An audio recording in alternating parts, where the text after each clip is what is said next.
I'm not a professional psychic, but I can do what's called a cold reading. Anyone with a knack for gauging psychological and emotional states can do it. But what's the harm in a cold reading or even seeing a self-described psychic? Well, for one, are you ready to part with a hard-earned stash of cash? Reading minds is a multi-billion-dollar business. I'm Seth Shostak. I'm Molly Bentley. This is Big Picture Science, produced at the SETI Institute. And in this episode of our regular look at critical thinking, when most of us think of psychics, we picture palmists, our tarot card readers.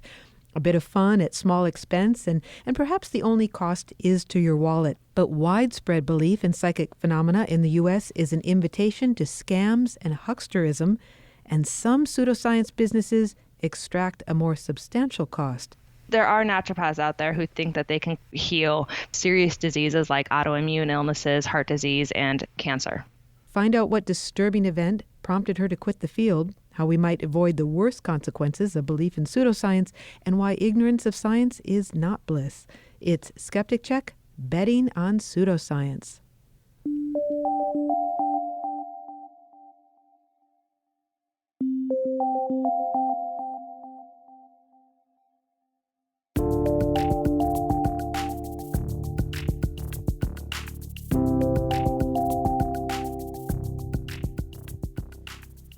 Do you know what I'm thinking? Or whether my fortunes will rise or fall in the coming year? Well, psychics claim they can see the future, and one way they can appear to do this is with a technique called a cold reading. They get you to divulge some small personal details about yourself unwittingly, which, when played back to you, seems impossible to know. I mean, how could anyone know that unless they were a psychic? So how are you doing today, Seth? Pretty good, I guess, yeah. You have some worries. You're worried about some things. Well, yeah, I am, actually. Is it about your health, or is it perhaps No. finances? Not finances. Health? No, I don't think so. I don't think it's health. Is it your job? Well, You're feeling stress, maybe. yeah, there's always a little bit of stress, maybe a little You're more feeling now. stress at work. I'm feeling that. And are you thinking about someone whose name starts with an M? Well, I was. Okay. And that person was? My mom. It's your mom. Okay, so you're thinking about your mom because you love her and perhaps you miss her? I do miss her, yeah, every You day. miss her. I'm really getting a strong sense of what's going on with you. Well, that's pretty impressive, actually. That is what's called a cold reading. My goodness, I'm going to turn up the thermostat in here. And that had was you pretty not good. had you not said mom with an M, I would have said, are you thinking of somebody perhaps with a W? I mean, I'll just turn that letter upside down. Perhaps you're thinking of someone with a W. All right. Well, I mean, obviously it may be comforting to have someone across a rug-topped table tell you your life is going to improve. Now, I know you're about to say but I'd like to add my own caveat before you do, if you don't mind. I know we're joking around about this, but having someone sit and listen attentively while you describe uncertainty in your life and what some of your deepest fears are can be more than just comforting him. It can really be a lifeline. And a friend of our family is facing a serious health crisis right now, and the outcome is uncertain, which worries all of us. And she has confessed that since her diagnosis, she's been going to see a medium. Yeah, she's seeing the medium more than once. I mean, is she repeatedly going there? She's gone a number of times, and I know that a medium is different from a psychic, but anyway, this medium says she's trained in interdimensional communication. And our friend says that what this medium has done is offered her hope by reassuring her that she has benevolent caretakers in this life and that she'll have them in the next one. And as a result, she feels less fearful about what's going to happen. It's a very scary time. So, if this self-described medium can provide some reassurance by suggesting that she can tap into some information elsewhere in the universe that is unavailable to the rest of us, but it helps our friend face what she's going through, I don't know that I see the harm in it. In fact, it might be a good idea. Well, I suppose I can understand that. But believing that some people have supernatural powers, mediums who talk to the dead or psychics who can see into the future, I mean, it's not always harmless, at least to your wallet. Predicting the future is big business. Hi, I'm Rob Palmer. I'm a member of the Guerrilla Skeptics on Wikipedia editing team, and that led me to become a columnist for the Skeptical Inquirer online magazine. Robert Palmer doesn't believe in psychic powers, but he reports that many people do. There was a Pew poll in 2018 that broke up all sorts of paranormal and woo beliefs based upon religiosity, and the average was 41% believe in psychics and mediums. 10% even of atheists do, so that was shocking to me. And if you're not a member of a mainstream religion, so you consider yourself spiritual, the situation in this regard is actually even worse because it's up in the 60s. He was reporting on his research at an annual skeptics conference called PsyCon that Seth recently attended in Las Vegas. Rob, when people think of psychics, they think of, I don't know, tarot card readers or people who look at your palm for $10 and tell you something about your future. But it's a much bigger industry than that. Oh, yeah. By self-reporting of the industry, which of course is only going to count, money that has to be reported to the agency, which is credit cards, it's over $2 billion. $2 billion. Okay, so these are people who are, predicting the future or telling people something about their family. All of the above. Yeah, that's anyone who is a member of the agency, something like American Institute of Psychics, and obviously not everyone probably joins that organization, but actually it's American Institute of, I think it's Certified Psychics, which kind of says, oh, we're certified, we have to be real. But it would be anyone who does that kind of thing. Clairvoyant mediums, people who are just tarot card readers, people who read horoscopes, all of that. Well, that doesn't sound terribly, malignant in any way. I mean, what's the harm? I mean, maybe you don't believe it, maybe you do believe it, but, frankly, who is hurt by that? Right. So what I found out is that even by self-reporting of that industry, $200 million are quote-unquote scammed, and that's not counting you're paying $100 for reading. That's people who get people into huge debt by convincing them that they have an evil curse on them. They're going to die and their family might be injured unless they keep paying the psychic for help. And the amount of money that is really taken from people must be astronomical if the agency itself says it's $200 million. So give me an example of the kind of scam in which big money might be involved. I mean, obviously, that's more than just a palm reading, unless you also read the soles of your feet or something. Right. So I can give you one example. This one really is amazing. So the psychic is named Priscilla Del Moro, and she convinced her male client who had come to her for help because he was in love with a woman named Michelle on Facebook, and apparently, he wasn't getting the recognition he wanted from the woman. So Del Moro said that they were twin flames kept apart by negativity, and I'll bet she uses that line on a lot of her clients. But, whatever she told him, it was enough to convince him to keep paying her huge amounts of money to try to get Michelle to recognize him as more than just a Facebook follower. Well, eventually Michelle died. And the client went back to Priscilla, and Priscilla said, oh, no, that's not the end of it. I can reincarnate her into another person's body for you. And that wasn't enough to send the client running. He kept paying her. I think it was for another year, and that total was $700,000 from one individual. My God. Okay, so these people tend to prey then on folks that are in vulnerable situations, people who may not understand, the fact that this is a pseudoscience. I mean, what's going on here from the standpoint of why would anybody, sign up for $700,000? I mean, eventually $700,000 to pursue a romance with a dead woman. Right. Well, of course, it depends on how much money you have. I was personally contacted by someone who lost $42,000 compared to $700,000. It's not a lot, but that was her life savings. There are people who are bankrupted, lose their houses because of this sort of thing. And the interesting thing is it's, yes, largely over the psychic helping them to remove a curse or with their love life that's not going well or something like that. But the scary thing is it's not just a stupid person. The Private Eye, who I got a lot of this information from when I wrote an article for Skeptical Inquirer where I interviewed him, his name is Bob Nygaard. You could look that up.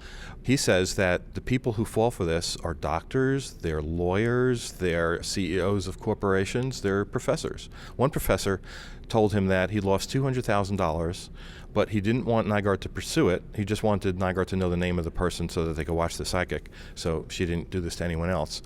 But he couldn't report this because the $200,000 was not worth as much as his reputation at the university. What's fundamentally going on here? I mean, these people are particularly credulous. What's going on? What was the psychology here?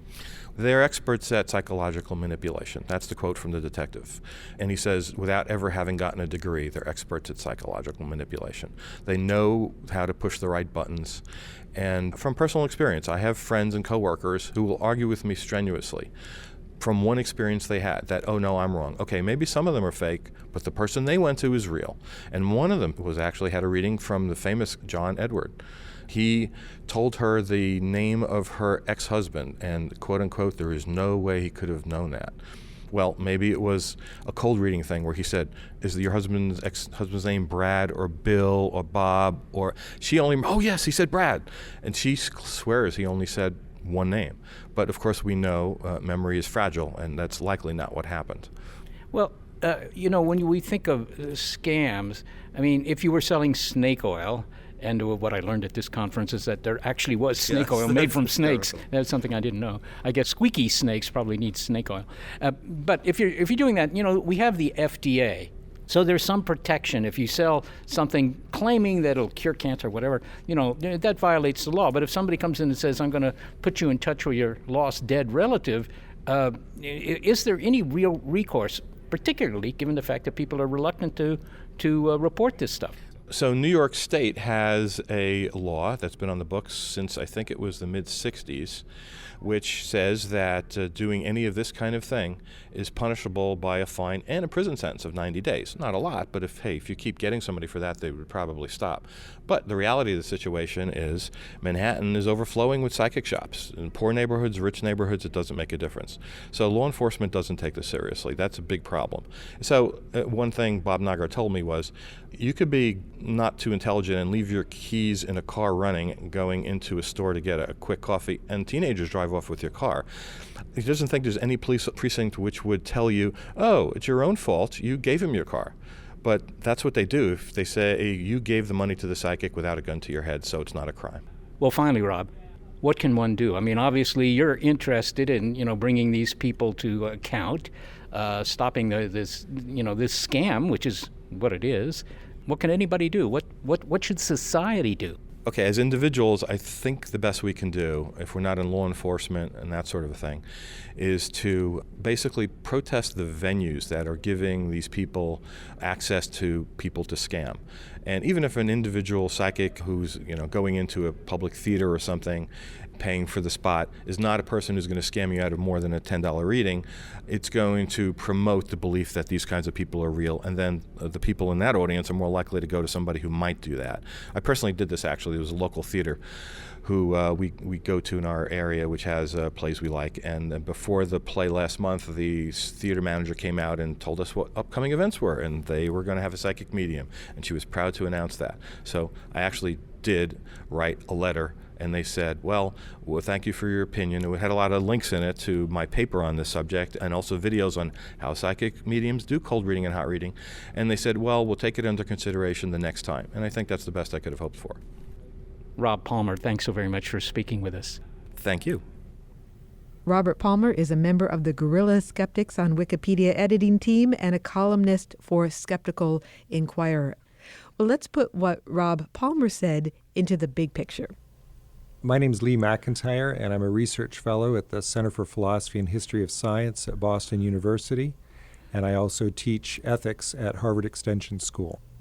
He says that belief in pseudoscience is a result of the widespread mistrust that many Americans have about science. Dr. McIntyre has authored many books, including Post-Truth, and the most recent, The Scientific Attitude, Defending Science from Denial, Fraud, and Pseudoscience, where he says that science denial can cause different levels of harm. So it depends on the area of science denial. If you're talking about flat earthers, you might think, well, they don't really hurt anybody. That's not really any trouble. But vaccine denial, I think, does end up hurting people. We've got about 800 cases of measles over 20-some states in the U.S. right now. And climate change, that's the one that's really got me worried. Just on the news the other day, President Trump was explaining to Prince Charles that he thought that climate change could go either way and was really sort of the denier-in-chief about climate change. And that has policy consequences, and it normalizes science denial.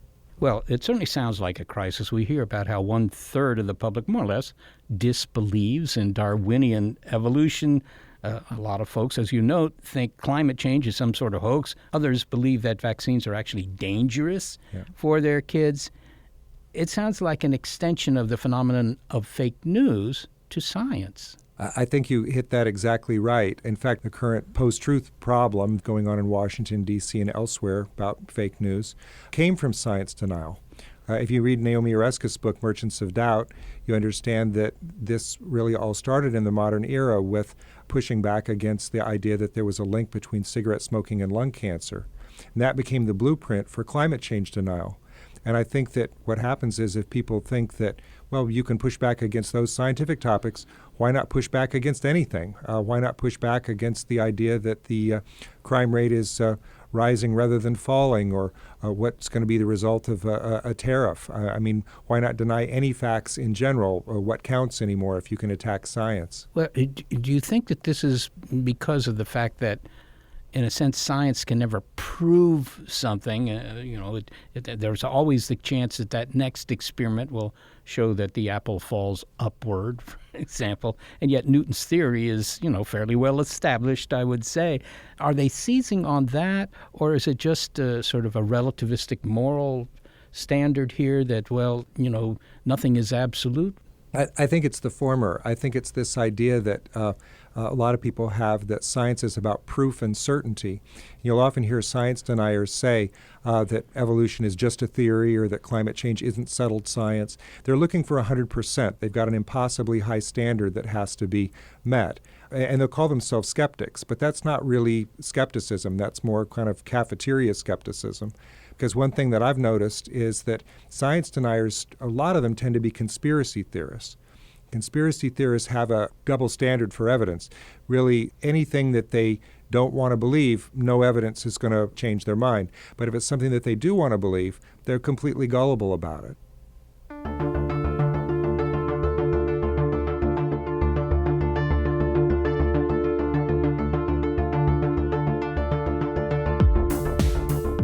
More with Lee McEntire about how to fight science denial and what ultimately helps to change minds. And then later in the show, what prompted a naturopath to leave her field. By the way, if you have thoughts about this episode or others that you'd like to share, you can easily connect with us on social media. We're on Twitter at ByPiSci. It's Skeptic Check, betting on pseudoscience on Big Picture Science.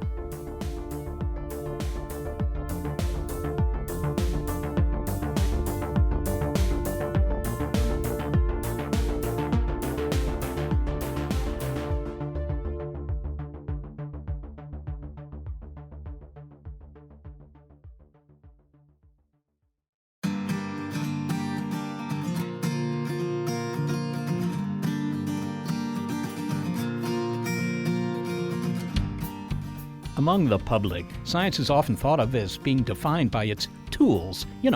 Test tubes filled with colored liquids, giant telescopes perched on mountains, or anyone looking through a microscope. But that's not what really distinguishes science and makes it special, says philosopher Lee McEntire. What makes it special is the attitude that scientists have towards evidence, but we seem to be holding that in low regard in this post-truth world. His book on the subject, The Scientific Attitude, Defending Science from Denial, Fraud, and Pseudoscience. Now, we're talking about some of the reasons why people resist the facts of science and the worldwide susceptibility to pseudoscience. It suggests that what appears to be an irrational attitude may actually be hard-baked into our psyches, if not our psychics. So how do we change minds? Well, this may be of relatively small consequence if you're talking about somebody who believes in the efficacy of a rabbit's foot or avoiding black cats. But if you're talking vaccines or climate change, it's a much bigger deal. So what's the right strategy to encourage a trust in science? If you can't distinguish science from non-science, then how do you fight back against science denial? And I got to thinking about what was really distinctive about science. And what I think it is the values of science. It's the attitude that scientists have toward evidence. What I mean by the scientific attitude is, number one, scientists care about evidence. Number two, scientists are willing to use evidence to change their beliefs. It's that second part that's really important, because if you embrace the scientific attitude, it means that you understand that even though you want to believe in something maybe, if the evidence rules it out, you've got to change your beliefs. And that is a matter of values, as a kind of a normative ideal, is I think what separates science. The fact that it's data-driven, the fact that it's driven by observation, by doing experiments, that could indeed completely invalidate your ideas. Yeah, the invalidation part's the important part. Anybody can go out and gather evidence to confirm what they want to believe. The confirmation bias is strong. It can be strong even for scientists, I suppose. But the wonderful thing about science is that there are these built-in values of community standards and practices of sharing data and peer review and replication, which means that if somebody puts forth a hypothesis, it's going to be tested. And if it's wrong, sooner or later, people will figure that out. It doesn't always happen overnight, but the thing that I love about science is that it's got this built-in respect for the idea that evidence matters, and they're reasoning about evidence in a good way. But very often the people that are either denying science or proposing what you might call pseudoscience will point to researchers who, are on their side. Yeah. I mean, in the case of climate denial, there are some scientists who say, no, the climate isn't changing. And they'll say, see, even scientists agree with us. Yeah, that's the problem. Everybody thinks they're the next Galileo. They'll point to their own experts. And I get these letters, by the way. I get these letters from anti-vaxxers and from climate change deniers saying, no, you've got it wrong. The scientific consensus has screwed this up. And if you just look at this website and you look at these experts, you'll really, understand.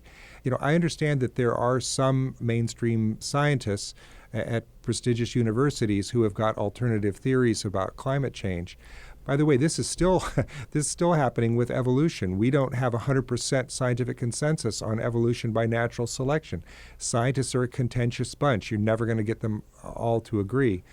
There is a point at which the field moves on, and although you've got individual dissenters, they're going to be left behind. Really interesting what happens sometimes is that dissenter can be right. Galileo had the evidence. Wegener had the evidence on continental drift. That happens. But that's not the usual way of things. I think Carl Sagan pointed that out, that 90% of the time the conventional wisdom is correct. Extraordinary claims require extraordinary evidence. So does it help then to tell an anti-vaxxer, for example, that, here's some evidence, here's some studies that show that there's no correlation between vaccines and autism? Surely they can't totally ignore you, even though they don't have the scientific attitude. There are a couple of different problems. One is fear. Simply the idea that this isn't just some scientific hypothesis, this is something in which they have a personal stake. And if you look at the way that people form their beliefs, even about empirical topics, sometimes it has a lot to do with identity and with trust. And if you're living in a community with other people who are anti-vaxxers, maybe you trust them. And especially if you think that the scientists are lying, if there's some sort of a conspiracy about it, that can really manufacture doubt and make people confused. The evidence has shown that people will change their minds if you present it in the right way, if you don't yell at them, if you don't make them feel stupid, if you engage to build trust. You can change people's minds based on evidence. And they're doing this right now in Vancouver, Washington, where there's been a tremendous measles outbreak. And they've sent public health officials out to have workshops to talk with people, sometimes one-on-one, and they're changing minds. I read an account in the Washington Post where a woman who was an anti-vaxxer decided to vaccinate her children, and she said that the reason was because she sat down with a scientist who talked with her for 2 hours and answered all of her questions. She wanted to be heard. The evidence was ultimately compelling, but it had to be presented to her in the right way. We've been talking here about what seems to be an American problem, maybe at least more so. And indeed, when I lived in Europe, I had the feeling, I don't know, it wasn't backed up by numbers, I have to say, but that there was less misunderstanding about science, whether that was, the misunderstanding was deliberate or circumstantial, they just weren't trained in science.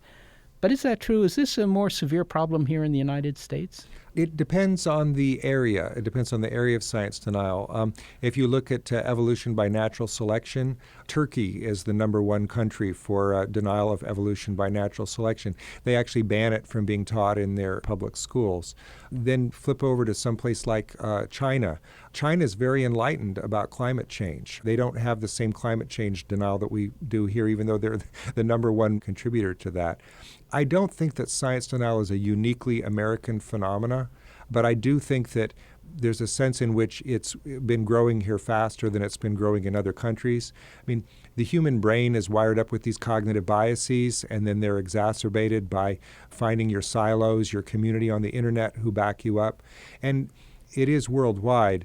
Some of the most egregious examples that you see are here in the U.S. I have to say, though, I just got back from a trip to Italy earlier in the year where they've just elected in a government that's anti-vax. So it is a problem in different hotspots around the world. What's the role of the media in all this, Lee? Often you hear them giving both sides of an argument, seemingly in the interests of fairness. But there's something wrong about that. I mean, should we give both sides of the argument for example, a spherical Earth?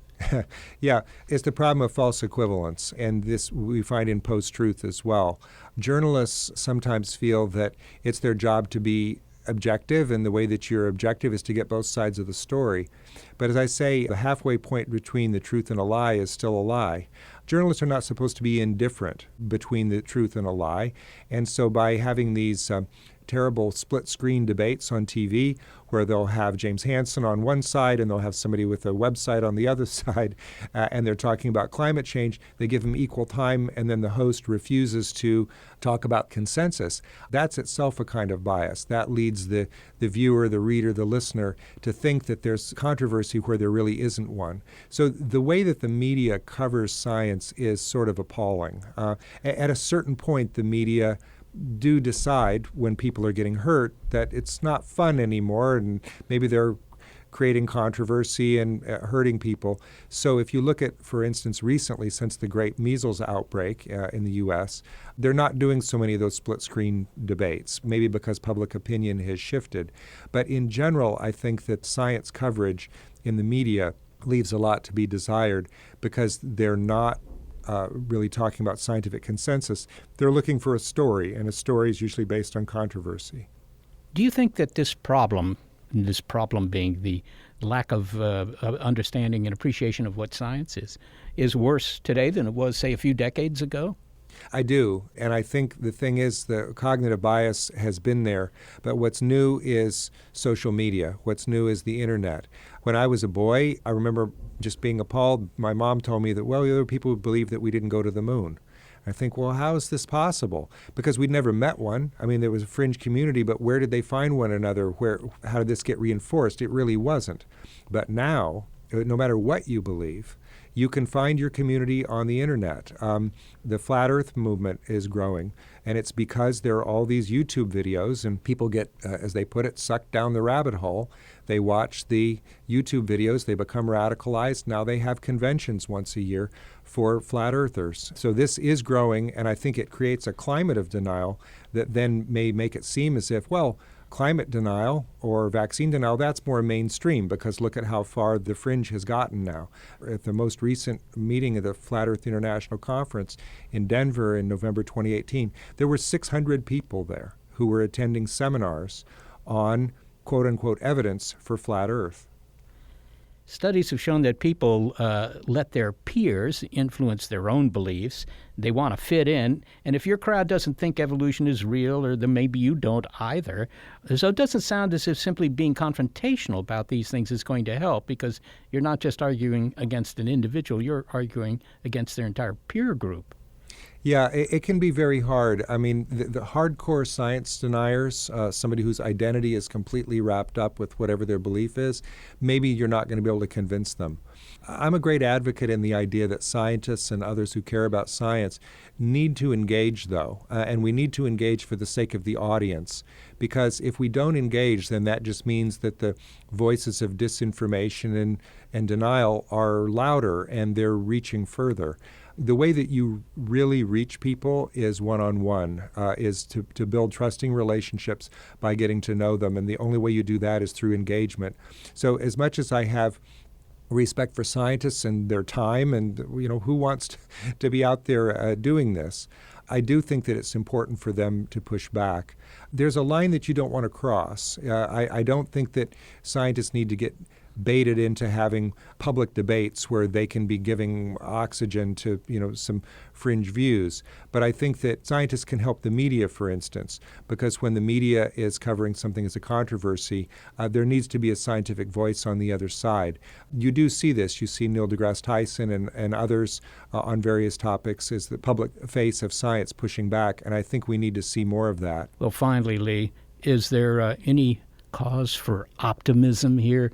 I mean, I grew up in the generation that went to school after the Second World War, and science, of course, had played a big role in that war and in winning the war. And today we have this sort of disillusionment with scientists, people fighting back and so forth. How do you see the future? What will things be like 30 years from now? I don't know. I can't predict, but I have to say that there's certain things that give me pause. The fake news, the rise of deep fake video and audio, I think is politically a sort of a disaster. But I do have some grounds for optimism, which is that eventually people do change their mind based on evidence if they're exposed to it in the right way over long periods of time. And I'm now sort of a connoisseur of the literature of people who do change their mind. I read the cases of the anti-vaxxers or the climate change deniers and how they change their mind. And to a person, it's always because they had some sort of personal experience, either with something that affected them. Maybe their child got sick. Maybe all of a sudden their business is flooded, so that's going to make a difference for vaccines or for climate change. But more often it's that they meet people whom they trust. There was a fellow who went to work for NASA. He was a Trump appointee, and he was a climate change denier. 4 days later, he changed his mind, and it was because he was exposed to people who presumably he trusted, who gave him the evidence in a calm and rational way. I think that this can actually work. It takes time, it takes commitment, it takes motivation, but what's our choice? If we're not willing to fight back for science, then I'm not optimistic, then I shudder for the future. Lee McIntyre, thanks so very much for speaking with us. Thank you for having me on. I appreciate it. Lee McIntyre is a research fellow at the Center for Philosophy and History of Science at Boston University, and he teaches ethics at the Harvard Extension School. His book is The Scientific Attitude, Defending Science from Denial, Fraud, and Pseudoscience, and you can find links to him on our website at bigpicturescience.org. So this is one of those cases where you don't win the argument with facts alone. Your approach is just as important. It's your approach, after all, that opens the doors of the mind so that the facts can actually get in. And be aware, this is not just a local problem. It's a worldwide one.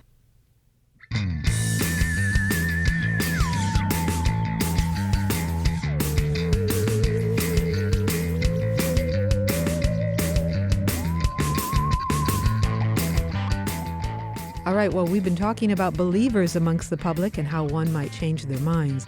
But what about the practitioners of pseudoscience? There are naturopaths out there who think that they can heal serious diseases like autoimmune illnesses, heart disease, and cancer. What prompted one woman, a naturopath, to leave the field? It's Skeptic Check, betting on pseudoscience on Big Picture Science.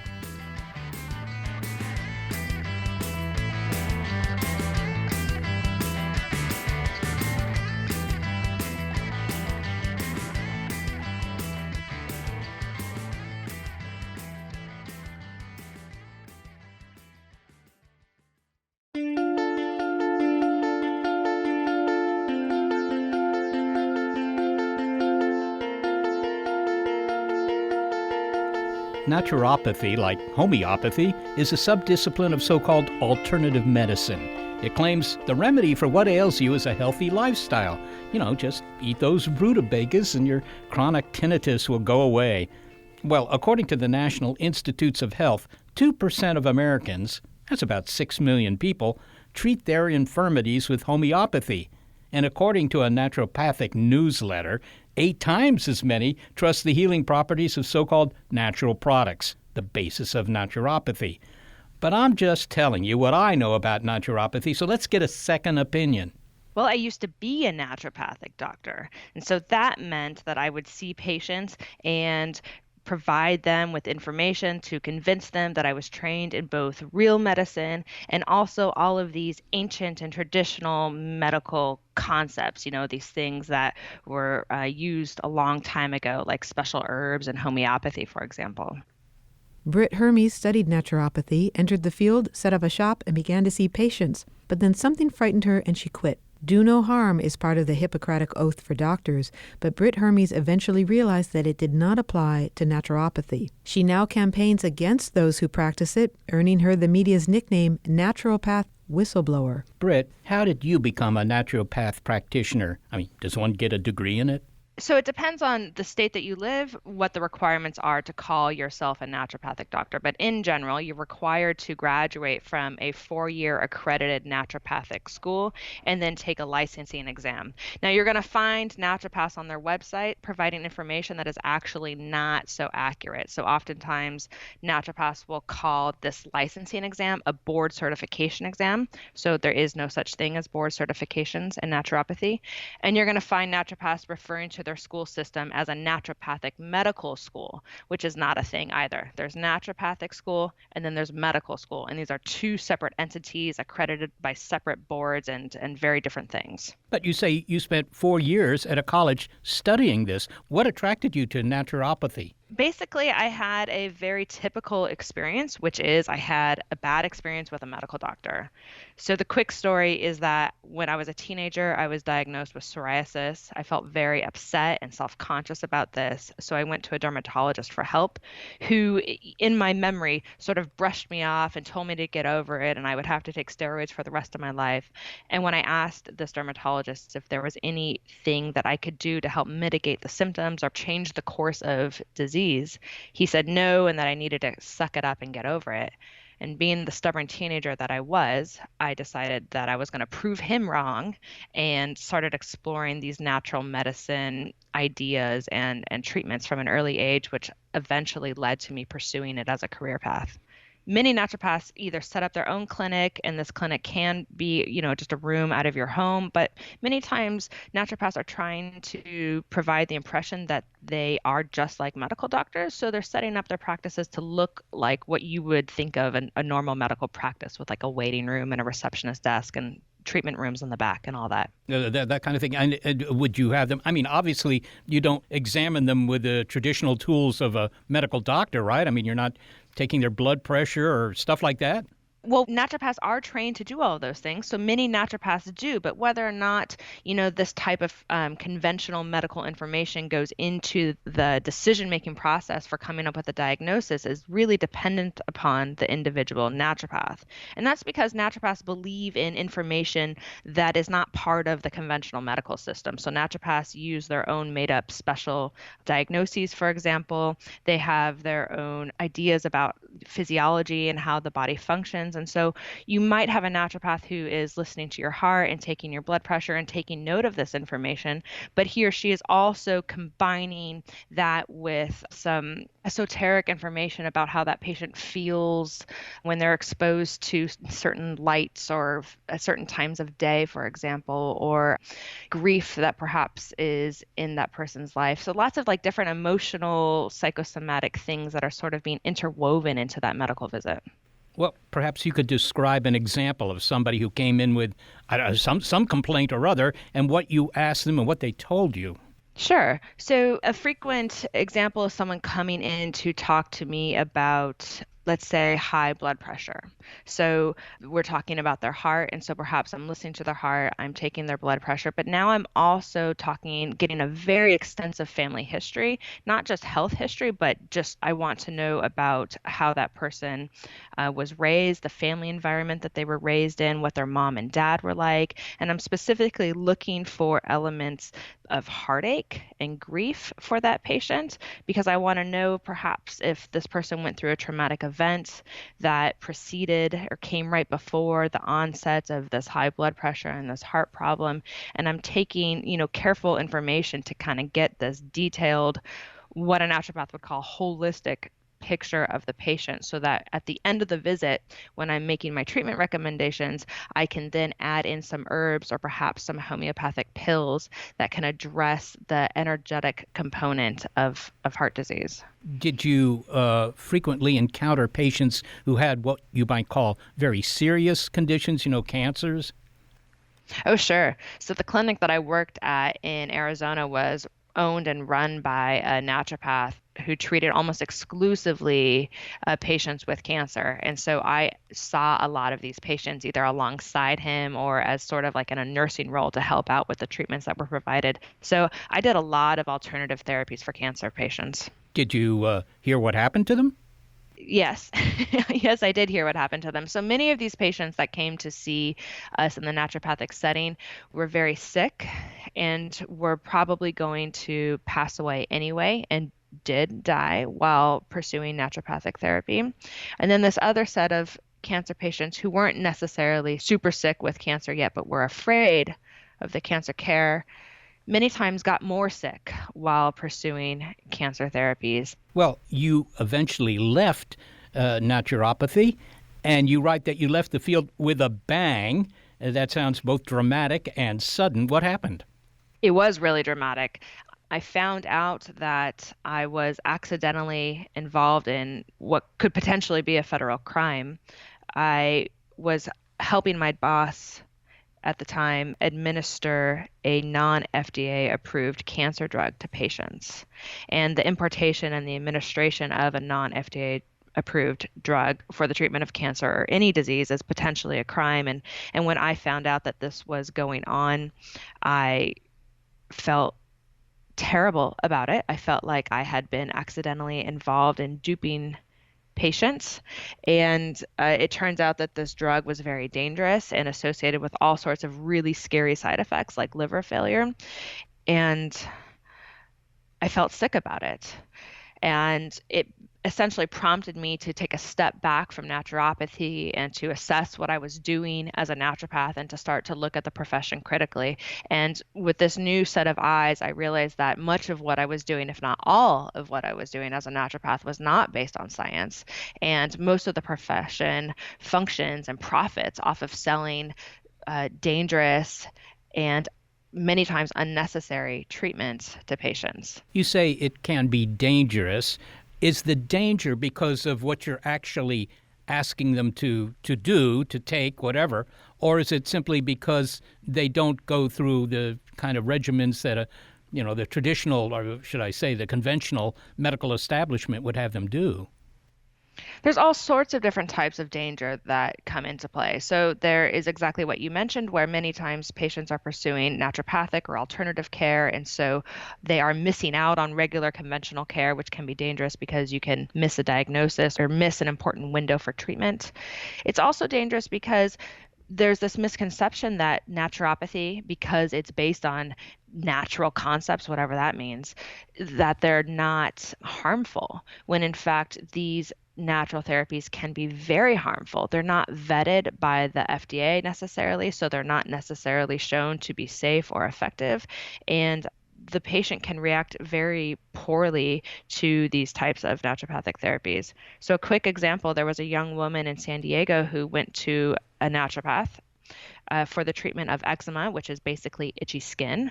So this is generally considered to be a no big deal skin disease that can be treated with some topical treatments and sometimes some different dietary interventions from a dermatologist.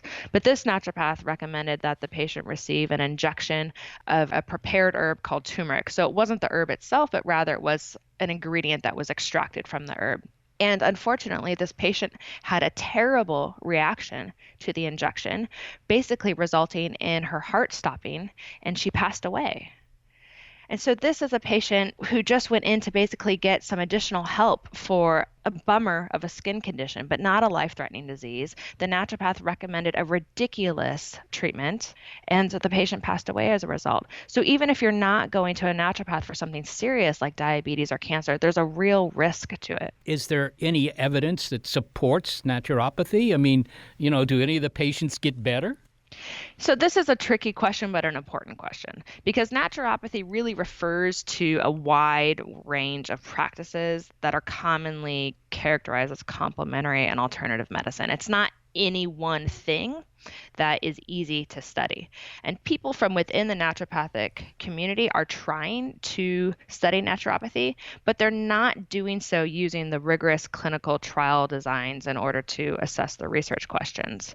So from my perspective, the studies that are evaluating naturopathy have serious methodology problems, and therefore we can't really rely on the information from these studies.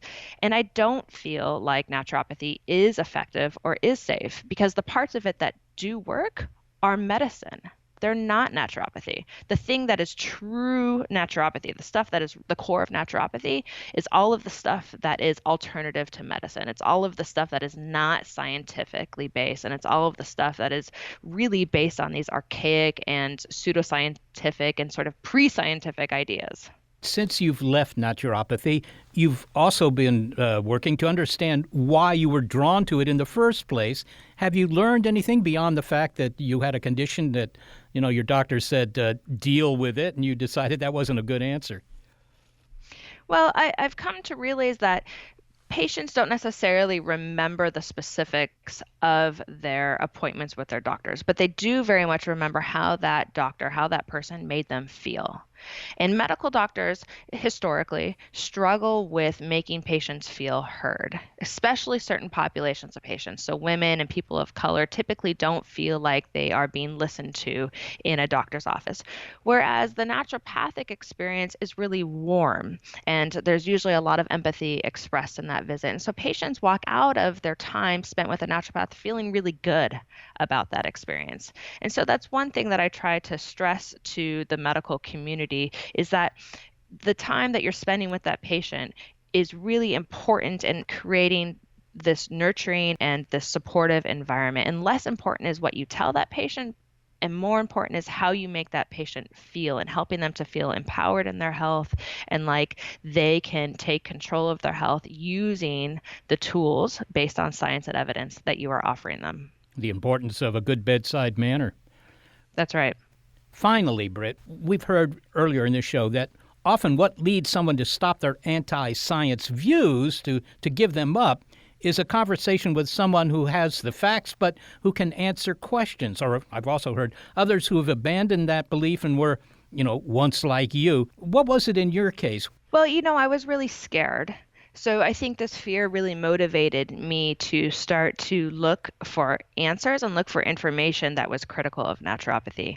I always knew that there were critics of naturopaths out there. I mean, I knew science-based medicine existed. I knew that Quackwatch existed, but I chose to ignore this information because it wasn't in alignment with my belief system. And so once I no longer had that need, once I no longer felt like I wanted to be defined by naturopathy, then I was really truly able to take in information from the outside and really to start to evaluate naturopathy from a more objective perspective. Britt Marie Hermes, thanks so very much for speaking with us. My pleasure. Britt Marie Hermes is a former naturopath practitioner, and she is now working on her PhD in evolutionary genetics at the University of Kiel, Germany.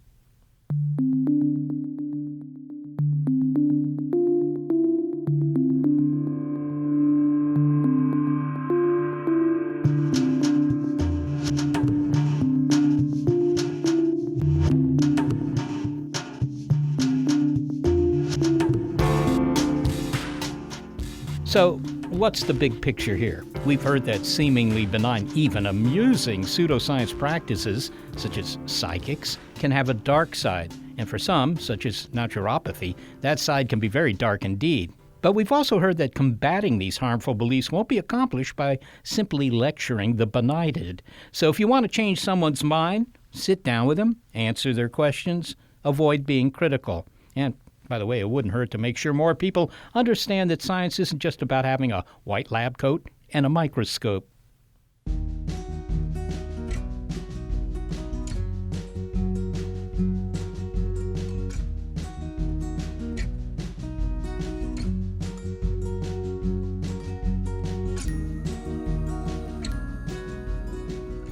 Well, we don't need a crystal ball to tell us that we would be lost without help from senior producer Gary Niederhoff, assistant producer Sarah Derwin, and operations manager Barbara Vance. I am executive producer of Big Picture Science, Molly Bentley. Thanks also to financial support from Rena Shulsky-David and Sammy David, and to the William K. Bowes Jr. Foundation.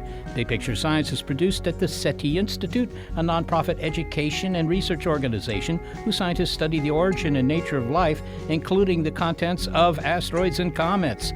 I'm the Institute's senior astronomer, Seth Shostak, and I do my best to avoid having any palms inspected. Also, a big thanks to our listeners. Your ears have been attuned to an episode of our regular look at critical thinking on big picture science called Skeptic Check, and this one, Betting on Pseudoscience. If you want to hear more big picture science, well, you can find lots of episodes in our archive at bigpicturescience.org, and you will find links there to the guests you've heard as well. You may be listening to our radio show, but did you know you can also listen to Pi Pi Sci by subscribing to the Big Picture Science podcast? You'll find links on our website to the platforms that carry us.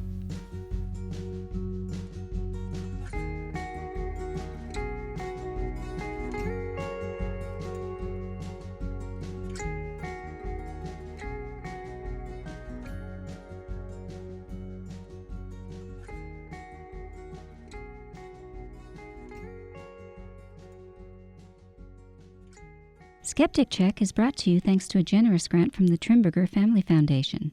At the Trimberger Family Foundation, we hold that skepticism is a lamp that lights the way to truth. You don't need to be a scientist to hold that lamp. Look for evidence. Keep on thinking. Trimberger.org.